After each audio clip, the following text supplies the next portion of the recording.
वंदे मातरम कर्मचारी साथियों, जैसे कि आपको पता है आज नवंबर की 1 तारीख हो गई है और अधिकांश जो भी कार्मिक है उन्होंने इनकम टैक्स की कैलकुलेशन का अंदाज लगा लिया होगा। और कई महीनों से कई लोगों की कटौती है वो सैलरी से टैक्स के रूप में हो रही है।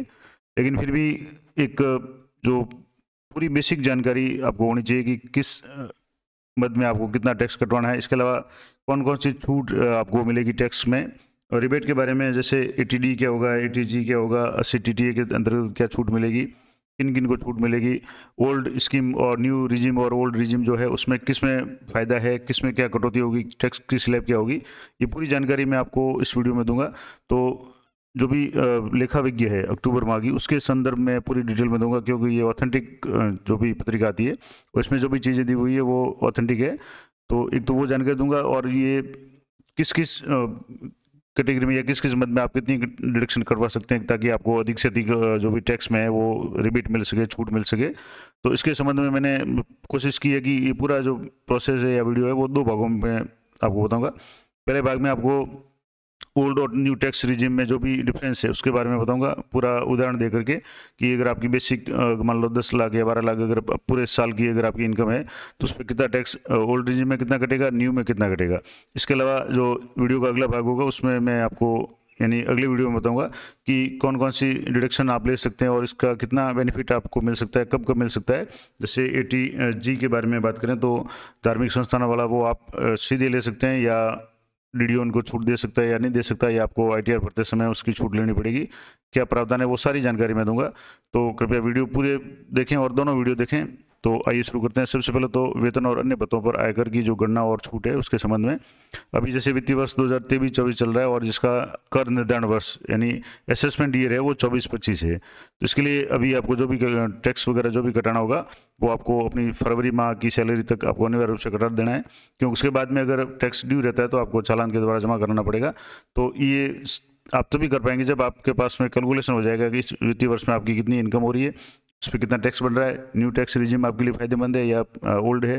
पूरी कोशिश करूंगा कि आपको एक एक पॉइंट है आपको क्लियर समझा दूं। तो जैसे कि आपको बताया कि कर निर्धारण वर्ष यानी असेसमेंट ईयर है वो 1 अप्रैल से प्रारंभ हो जाता है और 31 मार्च को समाप्त हो जाता है। जैसे आगामी असेसमेंट ईयर है वो 24-25 यानी 1 अप्रैल 24 से शुरू होगा, लेकिन अभी जो वित्तीय वर्ष चल रहा है वो 23-24 का चल रहा है। तो करदाता की वर्ष 23-24 की आय पर जो भी गणना है आगामी कर निर्धारण वर्ष 24-25 में वित्त अधिनियम के द्वारा निर्धारित दरों के अनुसार लगाया जाता है। अब इसमें वित्तीय वर्ष आपको पता है क्या होगा। अब इसमें कुछ प्रावधान है कि कर्मचारियों द्वारा कर्मचारी भविष्य निधि एम्प्लॉय प्रोविडेंट फंड में अप्रैल 21 से राशि है वो 2.50 लाख से अधिक अर्जित जो भी है उस पर ब्याज की राशि है वो कर योग्य है। पैन कार्ड को आधार से लिंक करवाने संबंधी बहुत महत्वपूर्ण अपडेट थी कि इसकी जो बढ़ाने की इनको लिंक करने की अवधि है वो समाप्त हो गई है। और उसके बाद में अभी जैसे 1000 रुपये का जो अर्थदंड था उसके बाद में अब जैसे ये तो इसमें लगा हुआ कि अवधि है वो 30/9/2021 तक बढ़ाई गई थी। उसके पश्चात पैन कार्ड डी ऑपरेटिव हो जाएंगे। तो यानी कि ये थोड़ी सी इसमें जो प्रिंटिंग मिस्टेक है मैं आपको बता दूं। जैसे आधार बैंक जो लिंक है उसकी जो डेट थी कि पैन आधार को लिंक करने की जो आज की तारीख है 30 जून 2023 थी। सरकार ने अभी तक ऐसा कोई संकेत नहीं दिया है कि लिंकिंग के लिए आगे डेट बढ़ाई जाएगी। और ये भी कब है कि जब 1000 का जुर्माना था उसके बाद में जैसे 1 जुलाई से जो पैन कार्ड है वो डीएक्टिवेट हो जाएंगे। तो डीएक्टिवेट होने के बाद में आपकी कई तरह की समस्या आ सकती है। जैसे जो इनऑपरेटिव पैन से आप ITR नहीं भर पाएंगे, डिफॉल्टर की पेंडिंग रिटर्न्स प्रोसेस नहीं होंगे, बैंक ट्रांजेक्शन में दिक्कत आएगी, लोन वगैरह में भी आपको परेशानी होगी, और टैक्स रिफंड है वो जारी नहीं होगा। अगर आपका पैन इनएक्टिव हो गया है तो आप उसको एक्टिव कैसे करें, उसके लिए भी जो भी प्रोसेस है वो इनकम टैक्स की साइट पे जाकर के आपको लिंक आधार ऑप्शन पे जाकर के पैन और डिटेल डाल के ई टैक्स पे आपको कंटिन्यू करके OTP डाल करके इस तरीके से प्रोसेस करना है। तो ये तो हो गई पैन आधार लिंक की जो बात थी, जिसके संबंध में मैंने पहले भी वीडियो बनाया हुआ है।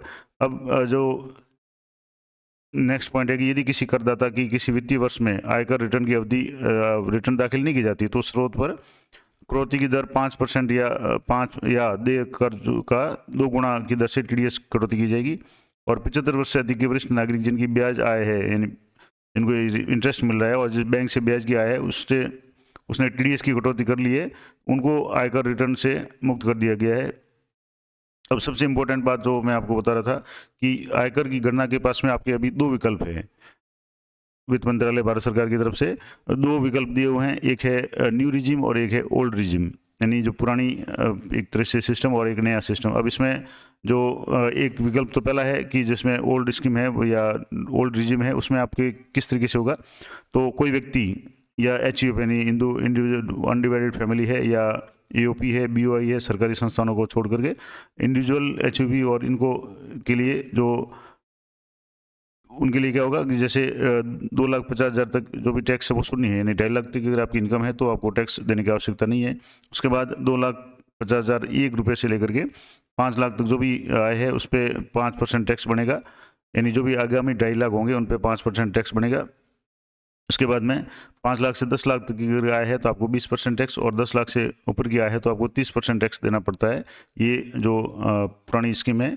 अब इसके अलावा इसमें जो और इम्पोर्टेंट बात है कि इसमें जो पुरानी रिजिम है उसमें वरिष्ठ नागरिक, निवासी महिला पुरुष जिनकी आयु 60 वर्ष या उससे अधिक है किंतु 80 से कम है, सीनियर सिटीजन में आएंगे, उनके लिए 3 लाख तक टैक्स शून्य है, और 3 लाख से 5 लाख तक टैक्स 5%, 5 लाख से 10 तक 20%, और 10 लाख से ऊपर है 30% है। और सुपर सीनियर सिटीजन है, जो वरिष्ठ नागरिक है जिनकी आयु 80 साल से ऊपर है, उनके लिए 5 लाख तक टैक्स फ्री है।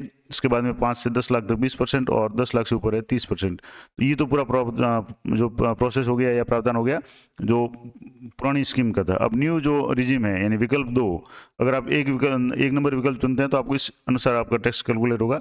अगर विकल्प आप 2 चुनते हैं जिसमें व्यक्ति और HUF के लिए और अन्य के लिए जो नई व्यवस्था है वो वित्तीय वर्ष 2023-24 से लागू होगी है, उसमें जो है उसमें नवीन जो आयकर की दर होगी वो कैसे होगी कि 0 से 3 लाख तक आपको टैक्स देने की आवश्यकता नहीं है, यानी 3 लाख तक अगर आपकी इनकम है तो आप टैक्स फ्री है। उसके बाद 3 लाख से 6 लाख तक 5% है, 6 लाख से 9 लाख तक आपके 10% है, 9 लाख से 12 लाख तक 15%, 12 लाख से 15 लाख तक 20%, और 15 लाख से अगर अधिक आय है तो 30% है। अब इसमें कुछ जो बदलाव है कि इसमें जैसे जो छूट मिलती थी 80cc या 80C वगैरह, ये सारी जो छूटें हैं वो नहीं मिलेगी। ये विशेष इंपॉर्टेंट बात है। मैं आपको पूरा एक उदाहरण के द्वारा बता दूंगा कि दोनों, कोई व्यक्ति है जिसकी इनकम मान लो 15 लाख है तो वो उसको न्यू रिजिम और ओल्ड रिजिम में कितना टैक्स भरना पड़ेगा। तो अब इसमें एक इम्पोर्टेंट जो बेनिफिट या अभी भी है वो है कि नवीन दरों में 50,000 मानक कटौती यानी स्टैंडर्ड डिडक्शन है वो दे होगा, यानी वो दोनों में दे है। स्टैंडर्ड डिडक्शन है उसकी कटौती आप या उसकी छूट है आपको न्यू टैक्स रिजिम और ओल्ड दोनों में मिल जाएगी। अगला है कि नवीन दरों पर निम्न कटौती नहीं मिलेगी। जैसे जो आप न्यू रिजिम आप सेलेक्ट करते हैं तो आपको स्व आवास के लिए जो ऋण पे ब्याज यानी आपने होम लोन लिया है उस पर छूट नहीं मिलेगी, मकान किराए की छूट नहीं मिलेगी, मकान ऋण यानी होम जो लोन पे जो इंटरेस्ट है उस पर ब्याज जो होता है उसकी छूट नहीं मिलेगी। और अध्याय 5A के तहत जो कटौतियाँ होती है 80CCD 2 या 80JJAA के नाम से अतिरिक्त जो भी कटौतियाँ हैं वो सारी इसमें नहीं मिलेगी। पुरानी योजना वैकल्पिक है, यानी आप दोनों योजनाएं सेलेक्ट कर सकते हैं। अब इसमें कुछ इंपॉर्टेंट यहाँ जो बता रहा हूँ वो आप एक बार थोड़ा गौर कर रहे हैं कि नवीन योजना द्वारा गैर वेतनभोगी करदाता विकल्प का चुनाव प्रत्येक वर्ष के लिए कर सकते हैं, यानी प्रत्येक वर्ष आपको जो गैर वेतनभोगी करदाता है वो विकल्प का चुनाव कर सकते हैं। पेशेवर या व्यापारी या पेशेवर करदाता जो विकल्प चुनते हैं अगले वर्षों के लिए भी उसी कर व्यवस्था में ही रहेंगे। ये थोड़ा सा आप गौर करने लायक है। और इसकी जो धारा है 115 BAC 6 है, इसके बारे में मैं अलग से, अगर आपकी क्वेरी होगी तो मैं अलग से पूरी डिटेल में एक वीडियो बना के बता दूंगा। तो ये यहाँ आप नोट कर लें कि नवीन योजना द्वारा गैर वेतनभोगी करदाता विकल्प का चुनाव प्रत्येक वर्ष के लिए कर सकते हैं।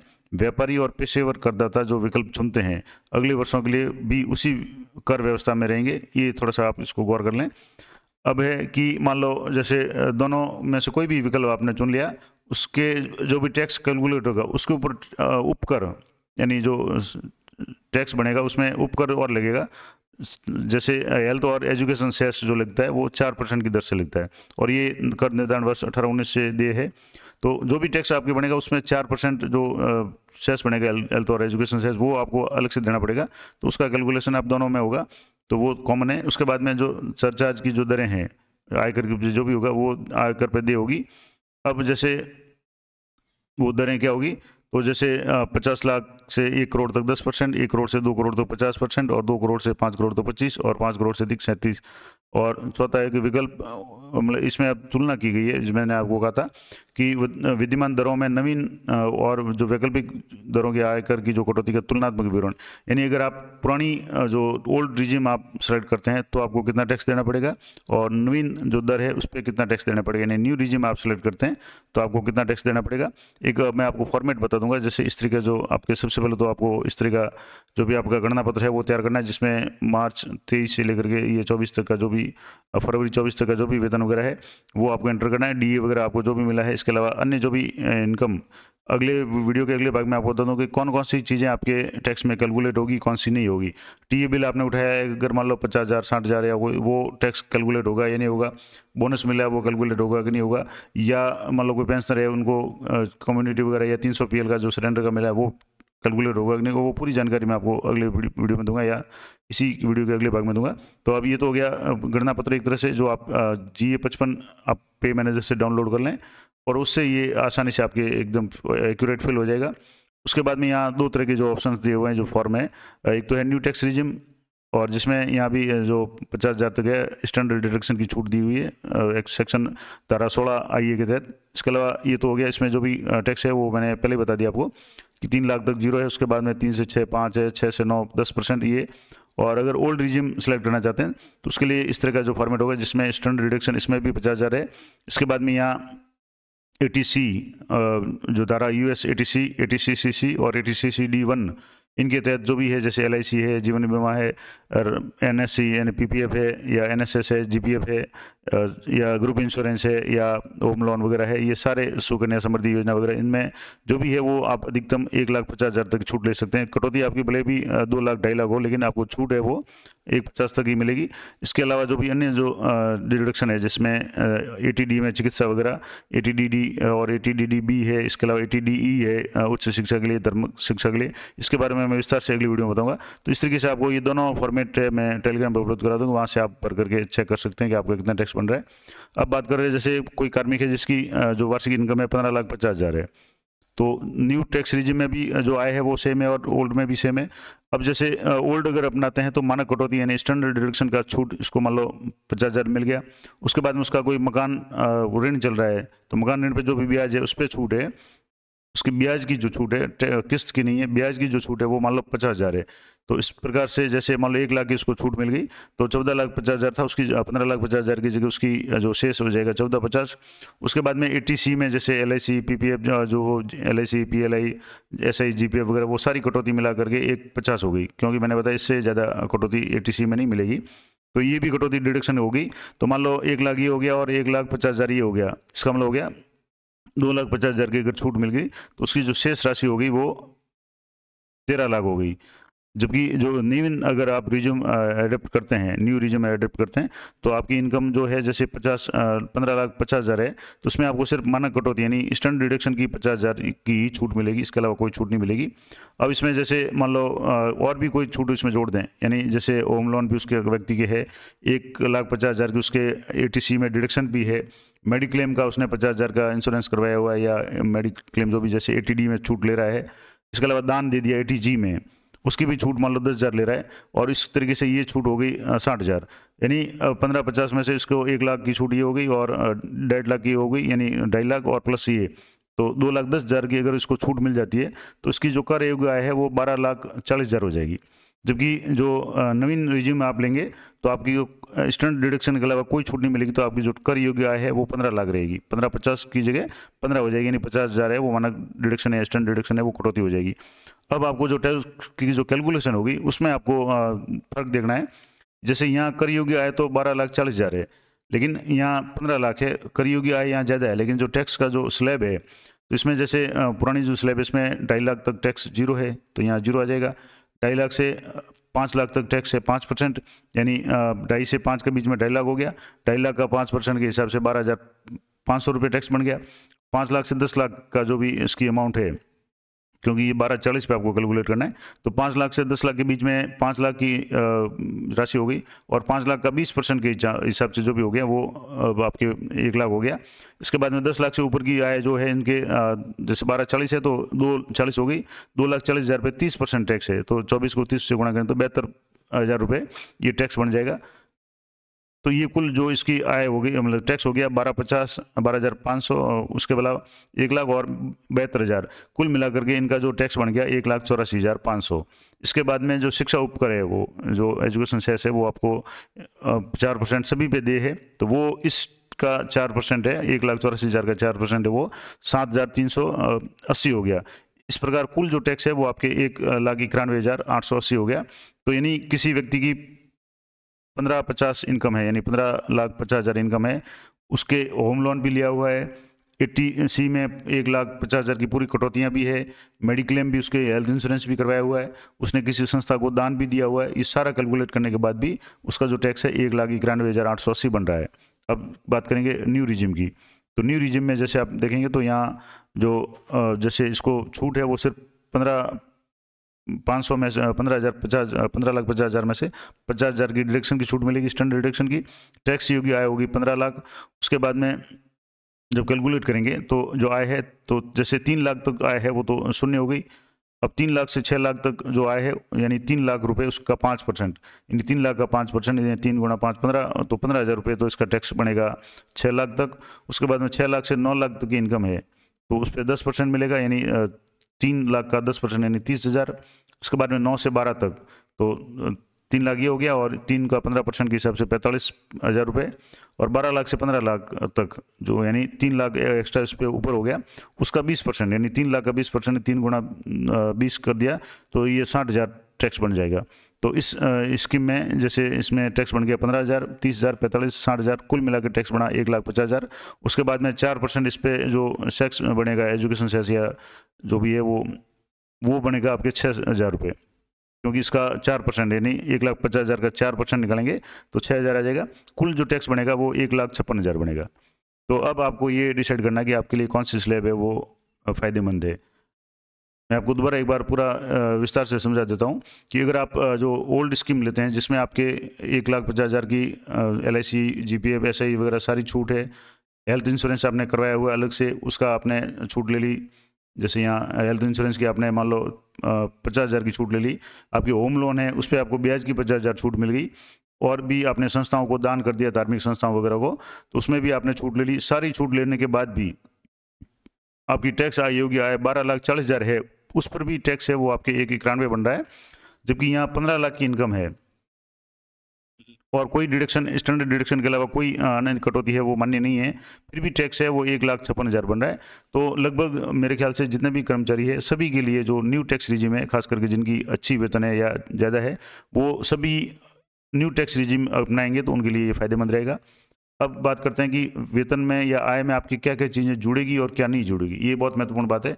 कई लोग कहते हैं कि क्या चीज़ें जुड़ेगी नहीं जुड़ेगी, जैसे मैंने पहले शुरुआत में बता दिया कि जैसे मान लो कोई टी बिल का है या सेवानिवृत्ति के बाद में उसको कम्यूटेड मिल गया या अन्य 300 PL का भुगतान हो गया सेवानिवृत्ति के बाद, वो टैक्स में शामिल होगा या नहीं होगा। तो पूरा बता दूँ मैं आपको कि वेतन एक तो शामिल होता है टैक्स में।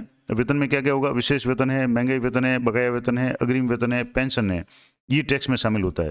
इसके अलावा फीस, कमीशन, बोनस आपको मिला तो वो शामिल होगा, अंतरिम राहत अगर कोई मिली है तो वो शामिल होगा, नोटिस वेतन अगर कोई मिला है तो वो शामिल होगा, मानदेय अगर कोई है तो वो शामिल होगा, पारिश्रमिक यानी आपको कोई मिला है तो वो, पेंशन मिली है वो, निर्वाह भत्ता मिला है तो वो, ट्यूशन फीस का पुनर्भरण आपने अगर किया तो वो, और 1/1/4 के पश्चात जो भी नियुक्त कार्मिक है उनके लिए नियुक्ता द्वारा दिए गया जो वेतन का 10% अंशदान है जो गवर्नमेंट देती है वो भी टैक्स योग्य है।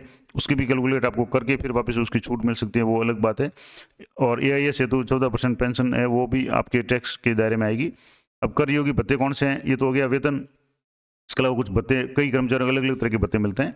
अब जैसे सबसे पहले जो सामान्य जो कर्मचारी है उनको 2 भत्ते तो लगभग सभी को मिलते हैं, महंगाई भत्ता यानी DA और HRA मकान किराया भत्ता। तो DA HRA तो सभी के अकाउंट होगा ही होगा। इसके अलावा शहरी क्षतिपूर्ति भत्ता है, प्रतिनियुक्ति भत्ता अगर आपको कोई मिल रहा है, डेपुटेशन पे आप हैं और वहाँ अगर अलग से भत्ता मिला तो वो भी इस कर योग्य आय में आएगा। इसके अलावा निश्चित चिकित्सा भत्ता अगर मिल रहा है वो, प्रैक्टिशनर करने का भत्ता, अतिरिक्त समय में कार्य भत्ता, टिफिन भत्ता, नौकर भत्ता, वार्डन प्रोटेक्ट भत्ता, ग्रामीण भत्ता, परियोजना भत्ता, परिवार भत्ता, विवाह भत्ता अगर वो ऐसा मिल रहा है तो आपको, जीवन निर्वाह भत्ता अगर मिल रहा है तो वो, प्रवृत्ति भत्ता मिल रहा है तो वो, सत्कार भत्ता, विशेष भत्ता और अंतरिम राहत अगर कोई मिली है, ओवर टाइम के बाद में आपको कुछ मिल रहा है तो वो, जैसे अधिसूचित भविष्य निधि के से सेवक के वेतन के 12% से अधिक अंशदान और 9.5% से अधिक ब्याज पे, अगर वो भी शामिल है। इसके अलावा सेक्शन 80 CCD के अंतर्गत अधिसूचित पेंशन योजना में केंद्र शासकीय सेवक का पूर्व वर्ष का जो अंशदान है वो और सवारी भत्ता, ये सारी चीज़ें टैक्स की गणना में आएगी, यानी ये आपकी इनकम में शो होगी, इनकम में शो करनी पड़ेगी। अब कौन सी चीज़ें हैं वो कर मुक्त है, कर मुक्त राशि और भत्ते कौन से हैं? यात्रा भत्ता, जैसे मान लो आपको टी है तो वो यात्रा भत्ता है, वो टैक्स की छूट में आएगा, वो इनकम में कैलकुलेट नहीं होगा।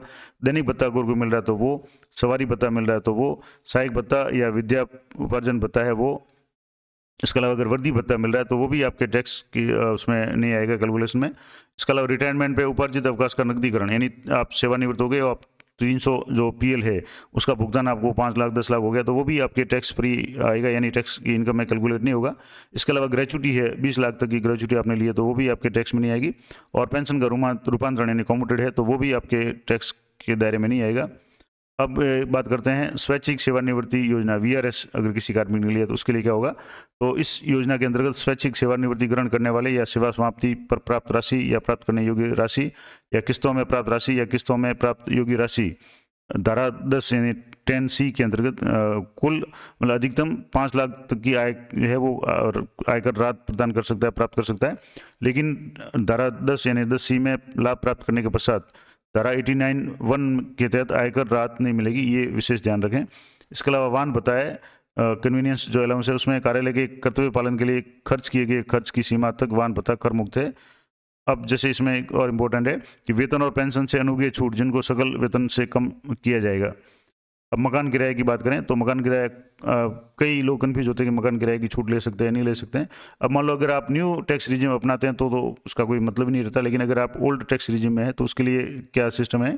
तो मकान किराया बताया कर्मचारी तो उसके आवास के संबंध में प्राप्त मकान किराया भत्ता निम्न में से सबसे कम राशि तक कर मुक्त होगा, यानी 3 जो ऑप्शन है इनमें से जो भी राशि है वो सबसे कम होगी वो आपको छूट मिलेगी। इसमें उदाहरण भी दिया हुआ है, मैं आपको पूरा बता दूंगा।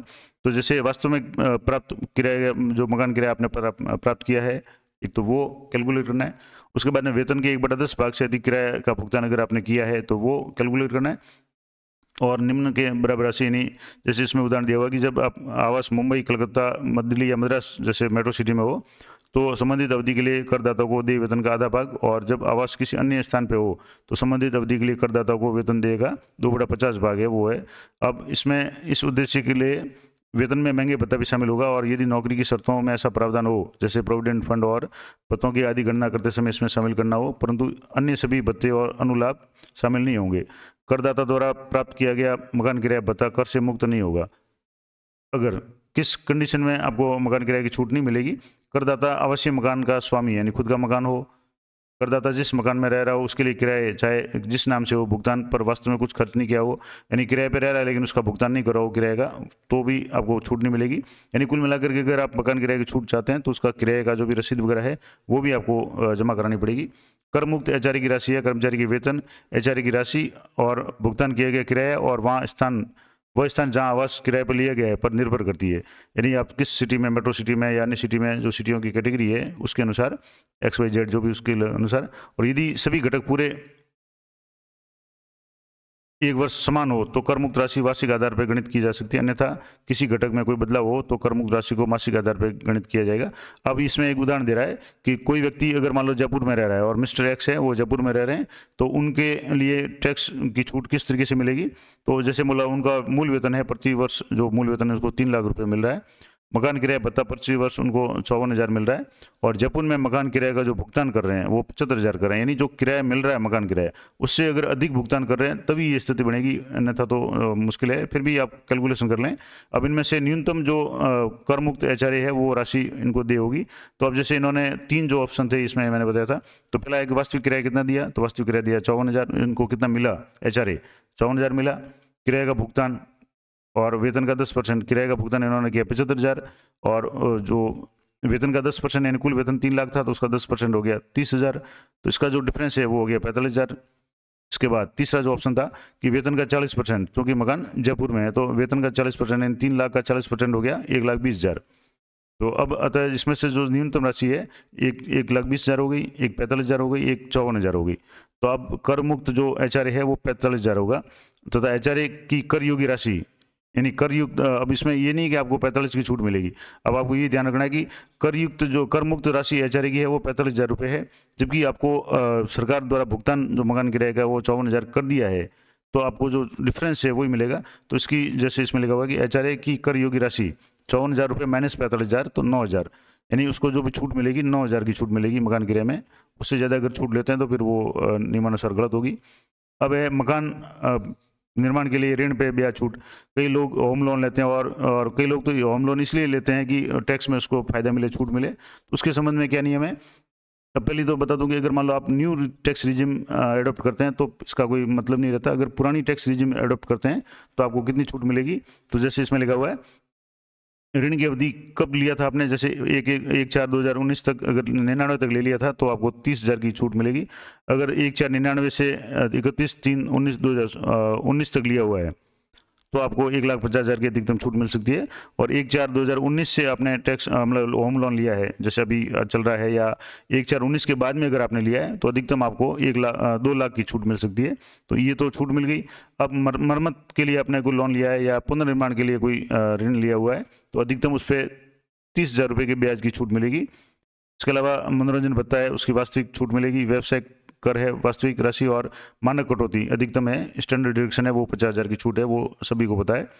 अब दूसरा जो कटौती है कि अन्य कटौती में जैसे धारा 80 CCE के अंतर्गत जो भी छूट होगी, इसमें कौन कौन सी आएगी मैंने थोड़ा सा हिंट पहले दे दी, इसमें डिटेल में आपको बता दूंगा कि 80 CC के अंतर्गत स्वीकार्य कटौती उनमें अधिकतम छूट है वो आपको 1,50,000 की मिलेगी। अब इसमें जैसे मान लो एक तो पॉलिसी है, LIC जीवन बीमा है। अब वो जीवन बीमा है, पॉलिसी का जो पॉलिसी कैसी होनी चाहिए, लाइफ पॉलिसी होनी चाहिए। और करदाता या उसकी स्पाउस, यानी अगर महिला है तो उसका पति और पुरुष है तो उसका पत्नी, यानी उसका जो जीवन साथी है वो, या उसके बच्चे जिसमें सौतेले बच्चे और गोद लिए बच्चे शामिल है को जीवन पॉलिसी में होना चाहिए, यानी इनकी पॉलिसी है तो फायदा मिलेगा। और बच्चे में शादीशुदा पुत्री और नाबालिग बच्चे बालिग बच्चे शामिल हैं। अगला है कि 2 वर्ष के भीतर एकल प्रीमियम पॉलिसी समाप्त करने या लैप्स होने की दशा में, और अधिकतम जो छूट की राशि है वो न्यूनतम बीमा राशि का 10% और विकलांग व्यक्तियों के लिए 15% ये मिलेगी। तो ये कुल मिलाकर के ये जो भी राशि होती है वो आपको 1,50,000 के अंदर होगी। तो जो भी पुराने कार्मिक हैं उनके SI GBF वगैरह इनकी कटौती मिलाकर के भी लगभग 1,50,000 हो जाती है। तो LIC का या अन्य को कोई ज़्यादा इसमें अर्थ नहीं रहेगा। फिर भी इसके अलावा जैसे भविष्य निधि अंशदान है, प्रोविडेंट फंड है, उसमें अगर आपके कोई भी कंट्रीब्यूशन किया हुआ तो उसकी छूट मिलेगी। अधिवार्षिकी निधि अंशदान यानी सुपरनिवेशन फंड में दिया हुआ है, या यूनिट लिक्विड एश्योरेंस प्लान में यूलिप में आपने निवेश किया हुआ है, या राष्ट्रीय बचत पत्र है उसमें आपने निवेश किया हुआ है, जो नेशनल सेविंग सर्टिफिकेट होता है उसमें अगर किया हुआ तो भी आपको छूट मिलेगी। जो भी ब्याज वगैरह वो उसमें ये पूरा इसमें दिया हुआ है। इसके अलावा आपने एन्युटी प्लान में किया हुआ निवेश या 15 वर्षीय लोक भविष्य निधि खाता PPF में आपने निवेश किया तो भी आपको छूट मिलेगी। और इक्विटी लिंक जो भी सेविंग स्कीम उसमें है तो भी मिलेगी। इसके अलावा UTI द्वारा संस्थापित किसी अनुसूचित भविष्य निधि या सैंक्शन में आपने अगर किया, म्यूचुअल फंड दिया तो अंशदान मिलेगा। आवास ऋण पे किस्त है उसका भुगतान मिलेगा, यानी जो होम लोन आपने लिया है उसकी किस्त का भुगतान तो मिलेगा इसमें 80C में, यानी 1.5 लाख के अंदर अंदर। और होम लोन की जो भी ब्याज होगा उसका है आपको अलग से फायदा मिलेगा। इसके अलावा बैंक की सावधि, फिक्स डिपॉजिट FD वगैरह आपने बैंक में करवाई हुई है और 5 साल से कम से कम 5 साल के लिए हो तो आपको 80C में छूट मिलेगी। इसके अलावा जैसे राष्ट्रीय कृषि और ग्रामीण बैंक द्वारा जारी जो भी बॉन्ड वगैरह है उनमें है, या आप वरिष्ठ नागरिक बचत योजना में अगर आपने जमा कराया हुआ है, या डाक की जो सावधि यानी फिक्स डिपॉजिट FD 5 साल की है तो छूट मिलेगी, या GPF को मिलेगी, SI की मिलेगी, या अगर कोई नवीन पेंशन योजना में अंशदान है तो 10% कटौती जो भी राज्य सरकार द्वारा है उसकी भी छूट आपको टैक्स में मिलेगी। तो ये कुछ इंपॉर्टेंट जानकारी थी। अब मैं जो शेष भाग है वो अगली वीडियो में बताने का प्रयास करूंगा क्योंकि वीडियो काफ़ी लंबा हो जाएगा। तो मैं अगली वीडियो में आपको बताऊंगा कि 80C क्या होता है, 80G क्या होता है, किस किस को छूट मिलेगी, किसको नहीं मिलेगी। तो आप अगला वीडियो जरूर देखें। तो मिलते हैं नेक्स्ट वीडियो में, तब तक जय हिंद, जय भारत।